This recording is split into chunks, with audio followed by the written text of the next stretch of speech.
L'écouter sur le web vous demande peut-être de changer vos habitudes. On le comprend. Mais son émission en vaut l'effort. On peut lire dans le Journal de Montréal les blocs opératoires paralysés, des salles d'opération qui roulent encore au ralenti. Avec nous, il est chirurgien à l'hôpital Notre-Dame de Montréal, Dr Stanley Vollant. Dr Vollant, bonjour. Bonjour, M. Dutrisac. Merci d'être avec nous. Est-ce que c'est courant pour vous, les chirurgiens, de devoir négocier entre vous pour obtenir du temps au bloc opératoire? Absolument. C'est une réalité du quotidien depuis des années. Et l'article de ce matin avec notre président, Patrick Charlebois, démontre que les blocs sont sous-utilisés. Il faut toujours négocier. On a des patients urgents, des cancers. On doit emprunter du temps avec d'autres chirurgiens qui retardent des chirurgies qui sont aussi importantes. Quelqu'un qui a une vésicule biliaire qui fait mal, qui attend depuis 1 an, c'est pas normal, mais c'est la réalité des gens de la grande région de Montréal et du Québec. Ça vous met dans quel état pas juste d'esprit, docteur Vollant, là, mais dans les rapports entre vous, entre chirurgiens, là, est-ce qu'à un moment donné, il y a des chicanes parce que vous avez à cœur vos patients aussi? Non, je pense qu'on est tous dans le même bateau, puis ouais. on s'entraide. Je pense que la chicane est plus au niveau supérieur avec les gestionnaires du réseau de santé. On veut avoir un plateau technique qui est accessible pour nos patients. Regardez, moi, j'ai plus de 200 patients sur ma liste d'attente et j'ai arrêté de voir de nouveaux patients depuis le mois de décembre parce que je trouvais ça... C'était pas normal que je fasse attendre des gens pendant 1 an et demi pour se faire opérer, pour une hernie, pour une vésicule biliaire. J'ai décidé de fermer la porte pour essayer d'opérer les gens qui sont ma liste d'attente. Mais ça ne font même pas. C'est comme un banc de neige qui est en Antarctique. Vous avez 200 patients sur votre liste d'attente, juste vous, là. C'est ça? Juste moi, puis à l'hôpital de Notre-Dame, on a 5000 patients sur la liste d'attente avec tous les chirurgiens de notre département de chirurgie. Et on fonctionne, selon les chiffres du MSS, du ministère de la Santé, à 77%. Mais en fait, on fonctionne à 3 et 4 salles sur les 6 salles d'opération qu'on pourrait faire fonctionner. Donc, il y a 2 salles d'opération qu'on pourrait utiliser, mais qu'on n'a pas le financement, on n'a pas le personnel. On n'aurait même pas besoin des centres médicaux spécialisés, les centres privés où on opère des gens, des petits cas. Ouais. Si on pouvait utiliser le plateau technique qu'on a actuellement. Quand vous parlez de plateau technique, là, docteur Vollant, vous parlez votre jargon, là, on comprend pas. Qu'est-ce que ça veut dire exactement? Les salles d'opération. Une salle d'opération avec une salle, avec une machine d'anesthésie, une table d'opération, des instruments. À l'hôpital Notre-Dame, on devait être à 6 salles d'opération. Après la pandémie, on a eu la misère à maintenir 3 salles d'opération ouvertes. Là, on était entre 3 et 4 salles d'opération. Donc, il y a 2 salles d'opération qui sont vides, qu'on n'utilise pas. Et dans plein d'autres centres hospitaliers à travers Montréal, vous avez les chiffres dans l'article de Dr Charlebois. Donc, une sous-utilisation, manque de ressources, manque de personnel. Et là, on ouvre les vannes pleines pour aller dans les centres médicaux spécialisés, qui sont les cliniques privées, où qu'on peut faire des chirurgies faciles. Les hernies inguinales, les vésicules biliaires, les chirurgies anorectales pour nous, en chirurgie générale. Cependant, les gros cas qui demandent une hospitalisation sont encore sur les listes d'attente pendant des mois, sinon pas des années. Vous opérez combien de jours par mois? J'opère environ 4 jours par mois quand je suis chanceux, mais un chirurgien comme moi serait heureux d'opérer 2 jours à 2 jours et demi par semaine. Moi, je serais le chirurgien le plus heureux au monde de pouvoir opérer 8 fois par mois. Et là, j'aurais pas de liste d'attente. Personne ne m'appellerait pour me dire « Docteur Vollant, tu m'as-tu oublié sur ta liste d'attente? » C'est vrai. Mais qu'est-ce qui vous empêche? C'est on nous offre pas la salle d'opération. C'est les capacités du réseau sont insuffisantes. Moi, attendez, je pourrais faire de la place facilement. Mais je comprends pas, là. Il n'y a pas assez d'infirmières pour vous assister. Il y a pas, l'administration veut pas vous ouvrir des blocs opératoires. Qu'est-ce qui se passe? C'est un peu tout ça. La réponse de M. Dutrisac, c'est il manque d'infirmières. Il manque de ressources financières pour ouvrir ces blocs-là qui sont déjà présents dans notre système de santé. il y a environ 15 à 20 de nos systèmes de santé, 15 à 20 de nos salles d'opération qui sont inoccupées, qui pourraient fonctionner, mais les listes d'attente qu'on a au niveau provincial fondraient pas mal comme neige au soleil au Québec et pas en Antarctique. Ouais. Moi, je doute pas de vous, là, les chirurgiens, de vos bonnes intentions. Est-ce qu'il y a des gens qui meurent parce qu'il y a trop d'attentes? Je pense pas qu'il y a de gens qui meurent, mais il y a sûrement des gens qui souffrent, ça c'est certain. On priorise tous les cas de cancer.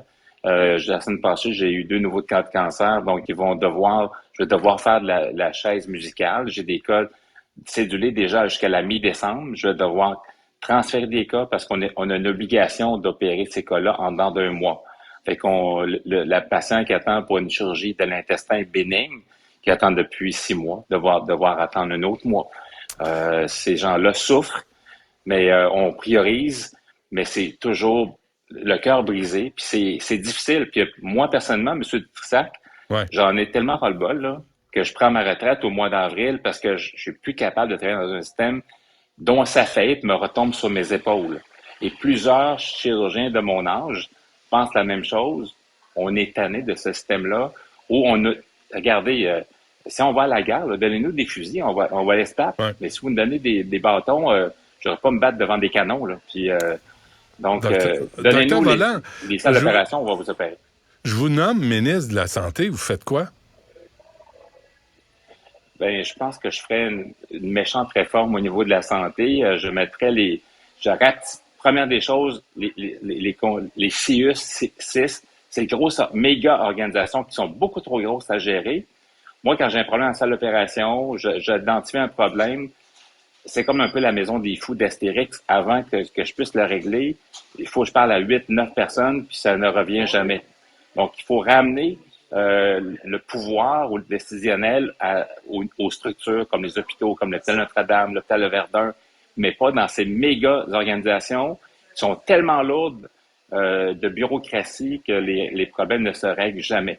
Et je pense que la création des CIUS par Dr Barrette a brisé ce qui restait de bon dans le système de santé. Boy, c'est grave ce que vous dites là, hein?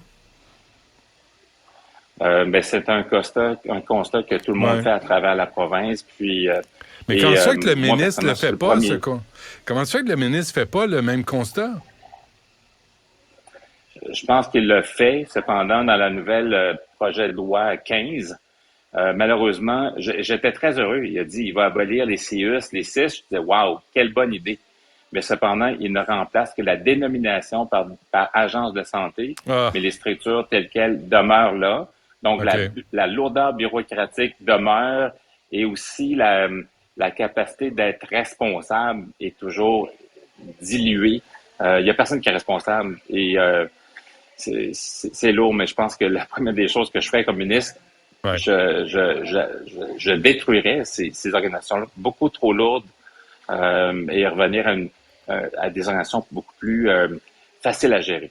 Donc, c'est la même entourloupette là, que les commissions scolaires qui sont devenues des centres de services, mais c'est la même maudite affaire avec autant de bureaucratie puis pas plus de performance.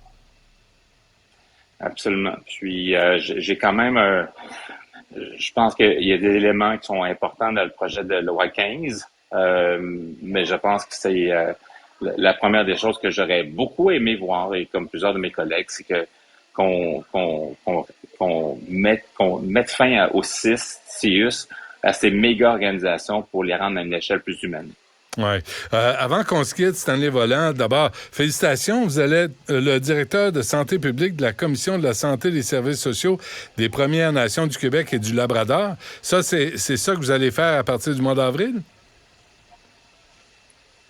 Oui, j'aurais préféré attendre un peu plus longtemps, mais j'ai 58 ans, puis ça fait 30 ans que je suis dans le réseau de la santé. Et vraiment, M. Trissac, je suis fatigué de me battre contre un système qui ne répond pas aux besoins de ses patients. Avant de tomber moi-même comme soldat, j'ai fait une dépression en 2007. Ça ne me tente pas d'en faire une deuxième. Je préfère mettre les armes et les changer pour faire quelque chose où je vais me sentir utile et où je vais faire un impact. Et pourtant, si on vous donnait les outils, vous êtes encore bon pour une bonne ride. Là. Si on arrêtait de vous écœurer avec de la bureaucratie. Mais si on me donnait les outils, le support pour le faire, je travaillerais jusqu'à 65 ans, monsieur. C'est Ça devrait dommage. pas Hein? 59 ans. C'est vraiment dommage. Et plusieurs personnes comme moi pensent la même chose. Hein. Oui, rapidement, là, je lisais dans Le Devoir samedi, les cas semi-urgents sont détournés des urgences. Puis là, je voyais, niveau 3, c'est quand même considéré comme des cas urgents. Est-ce que le système est en train de s'effondrer?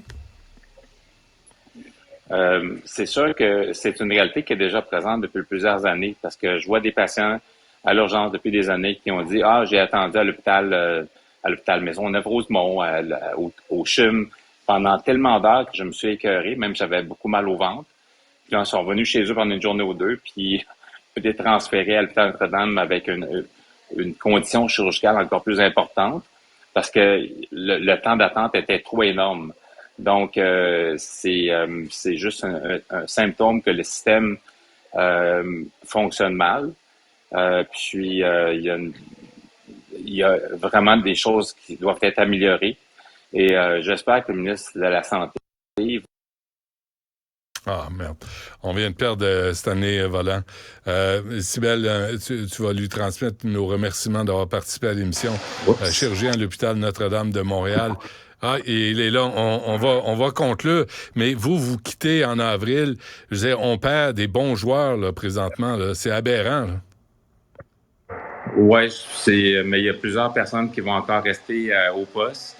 Moi, j'ai fait le tour du terrain. Ça fait 30 ans que je suis dans le réseau de la santé. Puis les conditions actuelles me donnent pas le goût de continuer. Puis je trouve ça dommage parce que je remets parce qu'en salle d'opération, c'est l'endroit où je suis le mieux, en contrôle. J'adore opérer, mais j'ai pas l'accès à la salle d'opération.